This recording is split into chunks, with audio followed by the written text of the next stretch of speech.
Hey man, have you seen the remote? No? Sure? Yeah, I'm sure. Alright. Well, could you get out? Bro, I just said that I haven't seen it. Come on man, I just wanna make sure.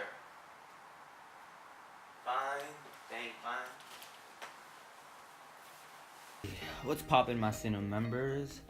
So the project for this month will be to incorporate a clone into your video any way you want.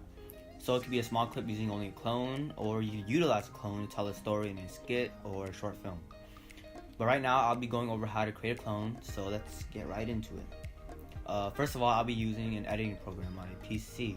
So you guys should probably do the same if you haven't already. I'm using the DaVinci Resolve 15, and that is what I'll be using to teach you guys how to edit. I'll leave a link in the description for that program. Anywho, so when you are creating the video, you're going to want to use a tripod. A tripod with your camera or phone to keep it as still as possible. If you don't have a tripod, try setting up against a platform or coming up with an alternative to a tripod. Creating a clone is only possible if your camera is still and not moving. The second thing that you're going to want to keep in mind is lighting. Lighting is super important, and if the lighting somehow changes, the video will look really weird because it will be dark on one side and lighter on the other. So to make it as realistic as possible, make sure the lighting remains the same if it's indoors, and if it's outdoors, make sure there are no clouds overhead that are moving. So those are the two rules that you're going to want to keep in mind if you want to make a successful clone.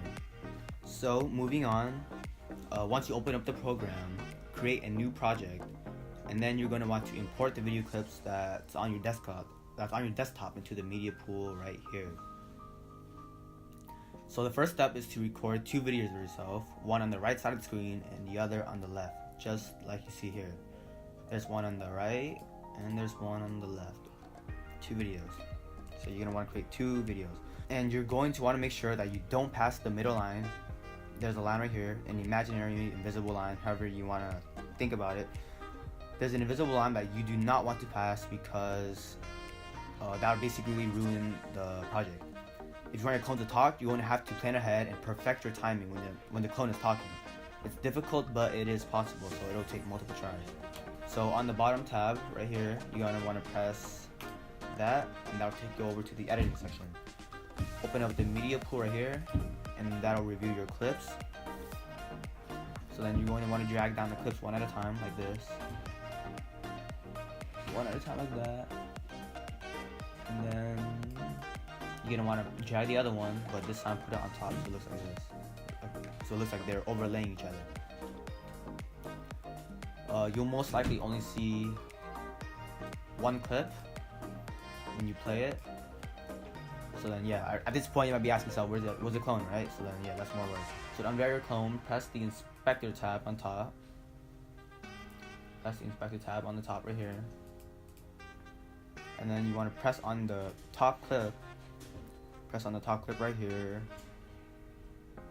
And scroll down until you see a cropping section.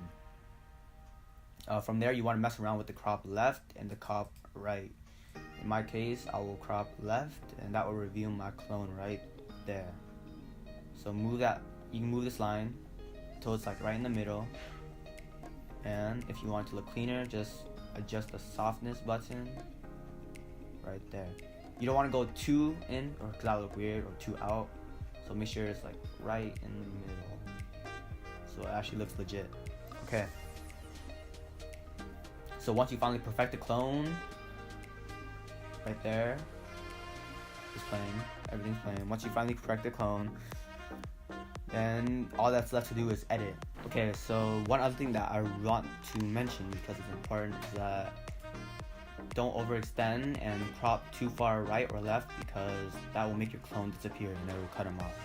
And that's something that you don't want, so make sure it's right in the middle so it looks nice and it's at a place that your clone won't overlap. And the same thing goes with the blur. You don't want to soften it too much or else it'll look really weird like that. It kind of looks like I'm a ghost, yeah, so don't do that. Okay, so I went ahead and did all the editing, and here's what I got. Hey man, have you seen the remote? No? Sure? Yeah, I'm sure. Alright. Well, it out? Bro, I just said that I haven't seen it. Come on, man. I just want to make sure. Fine. Dang, fine. Okay, yep. So I made my clones look like they're talking to each other by editing it so it's timed correctly. From here, if you want it easier, just highlight the two clips, right-click it, and create a compound clip so it's more compact. After that, you can edit however you want with an intro, sound effects, music, etc. So once you're finally done with your video, head over to the last tab where I'm pressing right here, this rocket ship. You're gonna want to create a name. Create a name. And then choose where you want it to go. So the desktop, or if you want to go straight to YouTube, just press that button. From there, all you gotta do is press add to render queue, start the render, and you guys are done. Just wait for it to done rendering, and that's about it. So if you guys want some inspiration, I'll link to videos that utilize clones, and you can see how that works, how people use clones in films. And again, I'm just laying out the basics, so be creative with how the editing is done and how you use the clones. Anyways, I'll leave links in the description for more videos on creating clones, and videos if you have no clue whatsoever about using DaVinci. If you're using programs like Adobe, Vegas, or iMovie, the steps might be different than what I talked about, but you're free to use whatever you want if you know how to do it. But again, I really recommend DaVinci Resolve because it's a really nice program. Okay then, so I think that's about it. Slide into my DMs if you got any question, or if you want to talk because I'm lonely, and I'll see you guys next time. Peace.